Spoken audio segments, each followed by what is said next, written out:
ప్రభునందు నాకు అత్యంత ప్రియమైనటువంటి వారులారా, మన ప్రభువును రక్షకునేటువంటి యేసుక్రీస్తు వారి యొక్క శుభనామములో మీ అందరికీ నా హృదయపూర్వకమైన శుభములు వందనములు తెలియజేస్తున్నాను. ఉదయకాల సమయంలో దేవుని వాక్యాన్ని ధ్యానం చేసుకుందాం.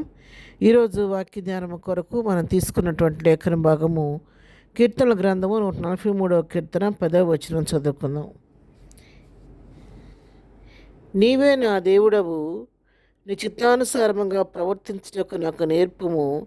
దయగల నీ ఆత్మ సమభూమి గల ప్రదేశమందు నన్ను నడిపించునుగాక. ఆమెన్. దేవుని నామమునకు మహిమ కలుగునుగాక. పిల్లరా, ఈ వాక్య భాగాన్ని మనం గమనించినట్టయితే ఈ 143వ కీర్తన భక్తుడైన దావీదు రాసినటువంటి కీర్తన. దావీదు దేవుని సన్నిధిలో చేస్తున్నటువంటి ప్రార్థన. మొదటి వచ్చిన మనం చదువుకుంటే మనకు అర్థమవుతుంది ప్రార్థన అని. యెహోవా నా ప్రార్థన ఆలకింపుము, నా విన్నపములకు చెవియొగ్గుము అని ప్రార్థన చేస్తున్నాడు దావీదు దేవుని సన్నిధిలో.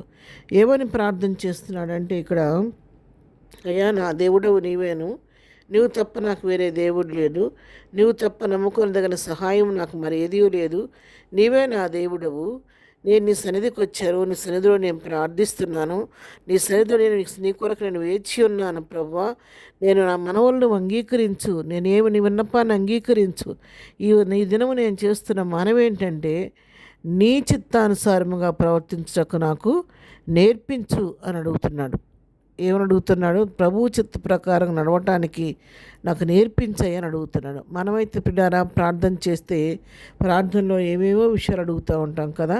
మన కోసం, మన కుటుంబాల కోసం, మన బిడ్డల కొరకు, మన ఆరోగ్యాల కొరకు, మనకు కావలసిన ఈవుల కొరకు, మన బిడ్డల యొక్క చదువుల కొరకు, ఉద్యోగాల కొరకు, మన పిల్లల వివాహాల కొరకు, ఇంకా వేటి కోసం మనం అడుగుతూ ఉంటాము, ప్రార్థిస్తూ ఉంటాం. కానీ దావీదు ఇక్కడ దేని గురించి ప్రార్థిస్తున్నాడు చూసారా?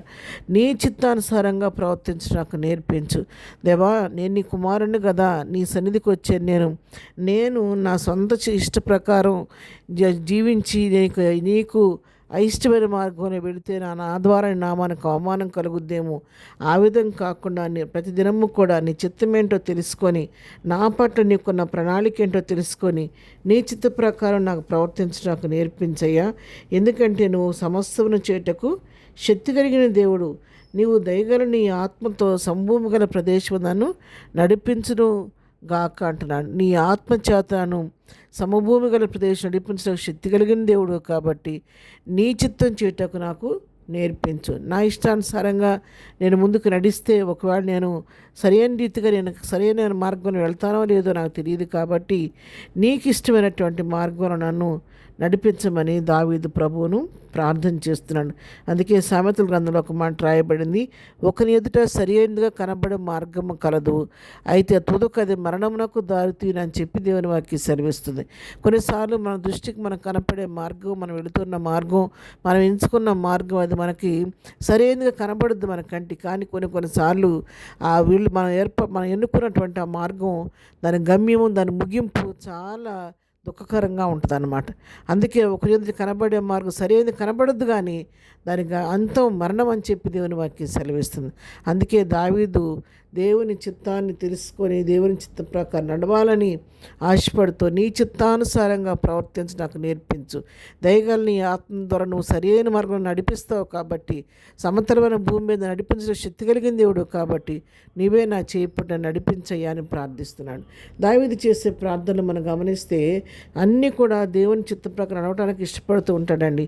139వ కీర్తనలో కూడా మనం చూస్తే మరి ఆఖరి వచ్చిన మనం చదువుకుందాము 23-24 వచనాల్లో మనం గమనిస్తే, దేవా నన్ను పరిశోధించి నా హృదయమును తెలుసుకొనుము, నన్ను పరీక్షించి నా ఆలోచనను తెలుసుకొనుము, నీకు ఆయాస్కరమైన మార్గమున ఎందనోదేమో చూడుము, నిత్య మార్గమున నడిపింపుమని ప్రార్థన చేస్తున్నాడు. ఇక్కడేమంటున్నాడు? దేవా నన్ను పరిశోధించి నీకు ఆయాస్కరణ మార్గం ఉందేమో నాలో తీసివేసి నిత్యమార్గం నడిపించని ప్రభువుని అడుగుతున్నాడు. దావీదు ఈ విధంగా ప్రభు చిత్తం కొరకు ప్రభు దగ్గర ఇప్పుడు కూడా తను ప్రక్షాళన చేసుకొని దేవునికి ఇష్టడిగా జీవించాలని ఆశపడుతూ ఈ విధంగా దేవుని సన్నిధిలో ప్రార్థిస్తున్నాడు. పిల్లలు మనం కూడా అలాంటి ప్రార్థన అనబరుచుకొని ఎంతసేపు వాటి కోసం వీటి కోసం అడగటం మాత్రమే కాకుండా ప్రభు దృష్టిలో మనం ఏ విధంగా ఉన్నాం ఎప్పటికప్పుడు దేవుని వాక్య పిలుగులో మనల్ని పరీక్షించుకుంటూ ప్రభు చిత్త ప్రకారం నడవడానికి మనం కూడా ప్రయత్నించేద్దాం. అటు కృపా ప్రభు మనకు అందరికీ దయచేయను గాక. ప్రార్థన. ప్రేమగాని తండ్రి, పరిశుద్ధురాని పాదముల కొందనాలు, ఉదయకాలం మాకు ఇచ్చిన మంచి హెచ్చరిక వాక్యాన్ని బట్టి నీ కొందనాలు. దావీదు అని మేము కూడా ప్రభు నీ చిత్తాన్ని తెలుసుకొని నీ చిత్త ప్రకారం జీవించడం మాకు నేర్పించండి. నీకు ఇష్టలుగా జీవించే కృప మాకు అందరికీ దయచేయండి. ఇదైనా మేము చేయ పని పాటలో రాకపోకలో తోడుగుండండి. ప్రతి వారి అవసరం అక్రమి నామలో తీర్చండి. బలహీనముడు స్వస్థపరచండి. దొక్కలను ఓదార్చండి. సమస్యలను విడిపించండి. చదువుకునే బిడ్డలకు జ్ఞానం దయచేయండి. ఉద్యోగులకు ఉద్యోగాలు దయచేయండి. దీన్ని బర్త్డే మ్యారేజ్ చేసుకుని బిడ్డలు దీవించి ఆశీర్దించమని యేసునామంలో ప్రార్థించడి పొందుకొని ఉన్నాము తండ్రి. ఆమెన్. ప్రభు కృప సదాకాలం మనందరికీ తోడై నడిపించను గాక. ఆమెన్.